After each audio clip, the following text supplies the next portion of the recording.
Madagasikara. Samby be izay misy trano be voarafitra eo amboniny ka izany trano be izany dia ny fiarahamonina malagasy. 50 taona izay dia malagasy avokoa ny kapiteny Sambo sy ireo mpanamono rehetra nanodidina azy. Saingy indrisy tsy nihetsika firy nefany ary tsy lasa lavitra ny Sambo teany Madagasikara. Nihitsika matetika ary tsy mety mahatratra ny tanjona mikendrena na dia atao aza ny ezaka ny fikafiny sy ny famonjam-tena naseho ireo mpaitan-drazana sy ireo namanitsy atao aminy. Inona ny antony izitsika? Satria ireo kapiteny malagasy sy ny mpanamono rehetra ny familja no nigoky asany rehetra sy nanaka-loatra ny tombotsoa rehetra ary nanomboka ny angofo avy ao anatin'ny Sambo ho an'ny tombotsoan'ny tenany sy ny tombotsoan'ny anivelany fa ny daholobe kosa ny amin'ny mihitsy dia fadiranofana, tsy ampy sakafo, tsy mitafy, maratsy sy mitsabo, dia fanambola-velona ary tokony mangatakatsana.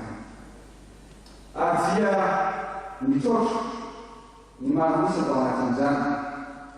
Mitaky fanovana ny fomba famidina sy ny fomba fitantanana satria fantatr'izy tsara fa Sambo be matanjaka manana hery atokony lasa lavitra, manana kovomara tsy tapesipeseny kanefa ratsy fandingana ity Sambo be ity.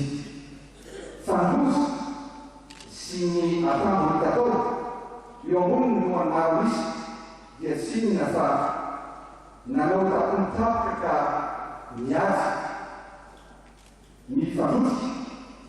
mifandrombaka ny iverina eo amin'ny familiana ny Sambo be Madagasikara avokoa ireo kapiteny telelato eo ambony. Tsy hitan'izay fa mbola miantsy mampisarabazana mampiady ary manakiady ka ahavaky ny tsy miaretika ny Sambo be Madagasikara mihitsy ny tanjony rehefa tsy izy ireo ny eo amin'ny famidina. Tsy eketsika izany tokoka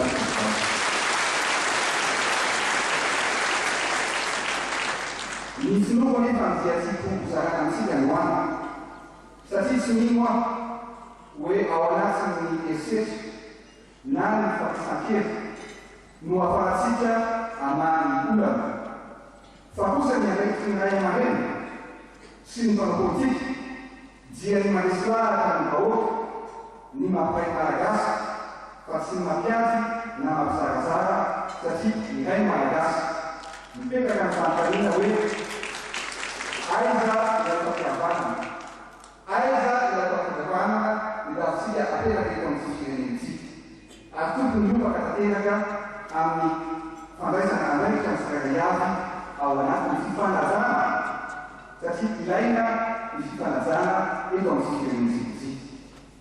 Noho izany dia tsy ekena ny fahakotanana sy ny fampijina ary ny fampizarazarana samy malagasy. Mandoana amin'izany dia ny fitondrana tetezamina kosa dia aka ny fepetra sy ny araiky rehetra mba hisy ny filaminana sy ny fandrifalemana mba hahatongasika ho ana fifidianana makany ny Republika fahefatra.